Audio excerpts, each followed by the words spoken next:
Recently, a few graduates of architecture shared their experiences with me about how they ended up in jobs that have nothing to do with architecture. As far as I can find online, these statistics and reasons are yet to be investigated. This prompted me to make this episode with the questions: is there an oversupply of architect graduates in Australia? And what percentage make it into an architect-related job after completing their masters? I'm sure universities would gather such data, however, none are inclined to share it. To help answer these questions myself, I'll explain the current situation of architecture and employability in Australia at the time of this recording, which is facing a skyrocketing dwelling undersupply, which you would think encourages the need for greater architectural services. Masses of homeless people on the streets. Our homeless numbers are up 23% in a year. Currently, only 2% of Australia's buildings are architect designed. Why? Larger practices employ the most architects, obviously, but these practices do not focus on residential work. The big money is in large public buildings and facilities. Smaller offices typically take on residential work and compete with the other 98% of design builders, draftsmen and engineers, as well as other architects, who typically set themselves apart through providing luxury and designs with their trusted consultants at a local scale.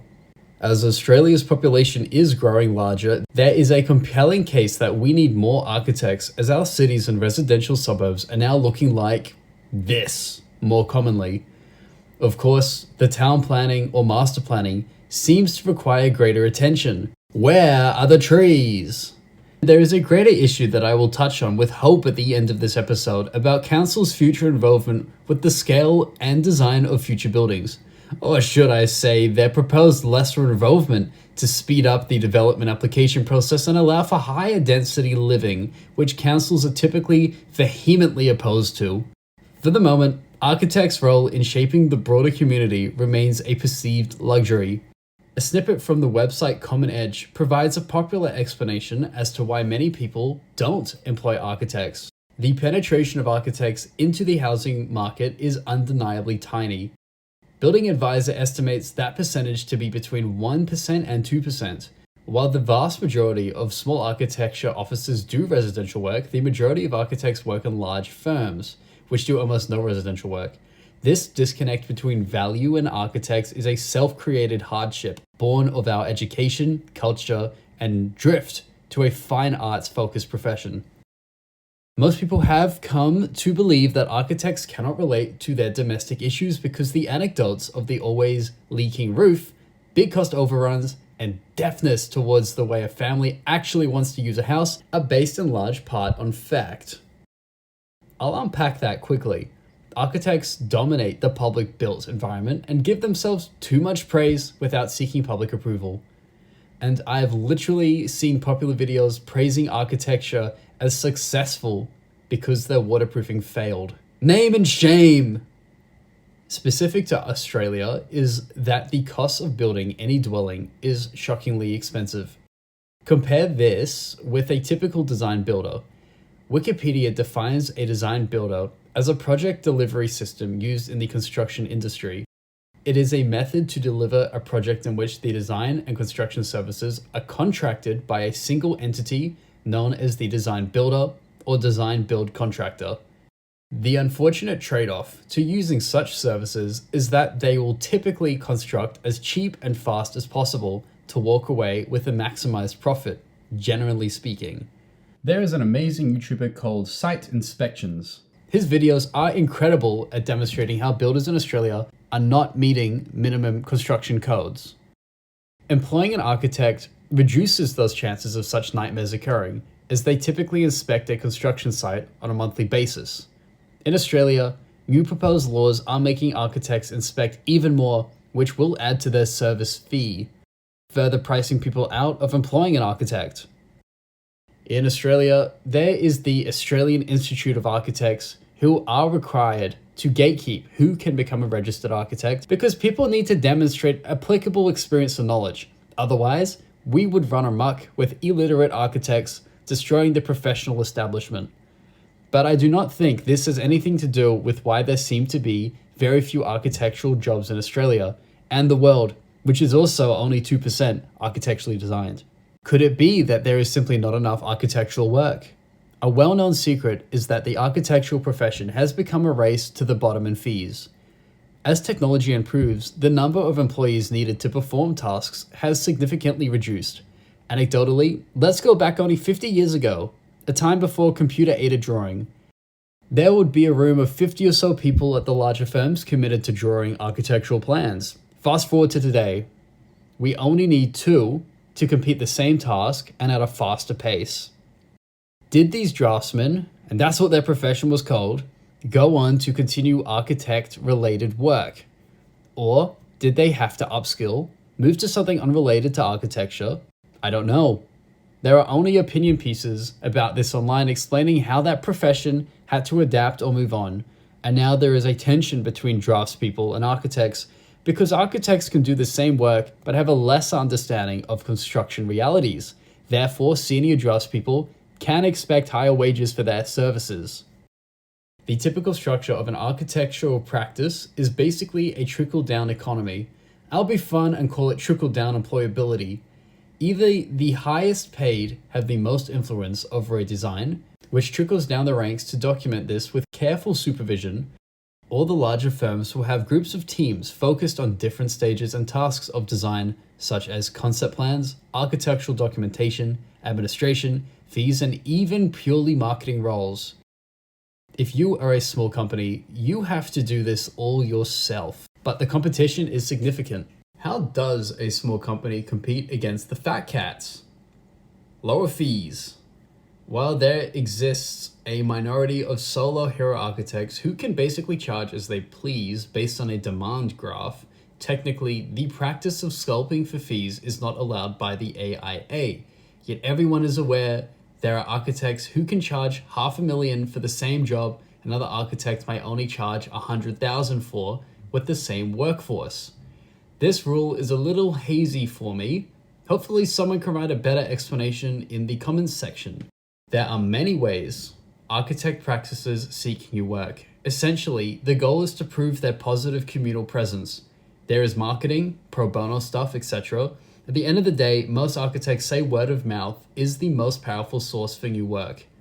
Having positive experiences with former clients, i.e. knowing someone with money who wants to use your services specifically, is a granted essential to have that foot in the door if you're considering starting your own practice. It's about an established trust that you won't mess up. The larger firms have built and maintained a great relationship with the world, therefore are able to work pro bono or even research new ideas. I guarantee only very successful architecture practices are able to have this competitive edge, whereas smaller fry are fighting over tighter fees, therefore making the competition less about good design and more about staying afloat, hence the fight to the bottom analogy. Something Architecture University doesn't tell its students, which it really should but I understand why it doesn't, is that although architecture doesn't concern itself with GPAs to guarantee a successful starting job out of uni, a potential employer will care about your university achievements. The presentation of your work is very important.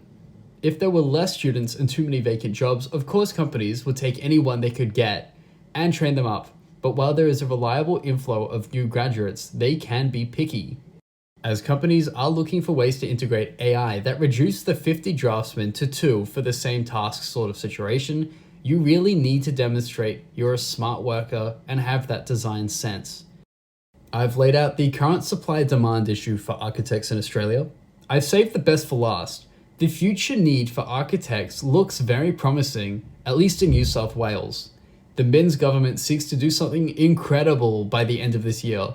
If they are successful, local councils' NIMBY tendencies, which stands for not in my backyard, tendencies, will be curtailed for any areas 800 meters away from a main public train line so that medium density development cannot be denied by any council if it complies. I'm optimistic about that because naturally it means some massive developer gold rush is bound to occur.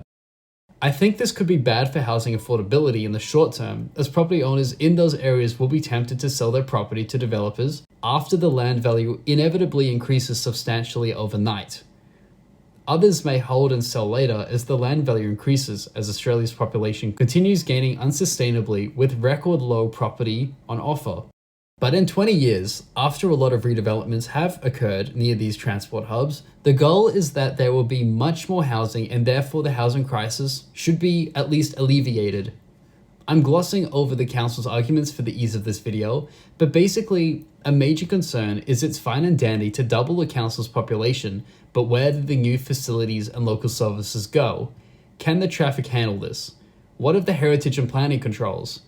I think a master plan needs to be put into action for councils. Massive redevelopment is needed to pull this off properly. That needs the minds of architects who must collaborate with town planners and yes, definitely council. The smaller architecture practices should expect more calls for exempt and complying DAs based on this daring proposal. A job I'm working on has been halted because the original job was for 3 terraces, but the new proposal will allow the client to build many more dwellings and therefore make a lot more money. That means higher fees for our time. I believe architects should prepare themselves for this wave of new work. It's kind of the profession's last leg to stand on, otherwise we will succumb to the design builders. As far as I can tell, the difficulty of finding work for the influx of architects could be fixed through some revising of previous architectural practice laws, so that they can work under a free market rather than a minimum wage profession. That speaks for the average graduate of architecture trying to get into the profession. Are there too many architecture graduates? My current position is that universities are pumping out too many architects to fill that 2%. These students would be sufficiently valued if the universities pumped out less students who, by the way, always need to be trained from the ground up after finishing their degree. I'm sure someone is tracking where the surplus of architecture grads not working in the profession go. Do they cluster around related design industries? Do they go into other fields? The AIA should commission a survey and find out where they have gone, because I'm certain it's in universities' best interest not to publish such information. Architects should be striving to deliver appropriate designs to as many as possible. Practices which don't will find themselves fighting for even lower fees with less work, instead of lower fees with plenty of work. I really see all forms of architecture becoming an economy of scale situation because this model has already outcompeted architectural services for the masses.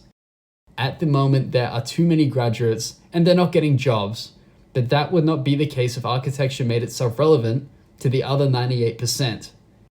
Let us know what you think architects should be doing to achieve that, or if there's something I've totally missed. Thank you for watching this episode. Cheerio!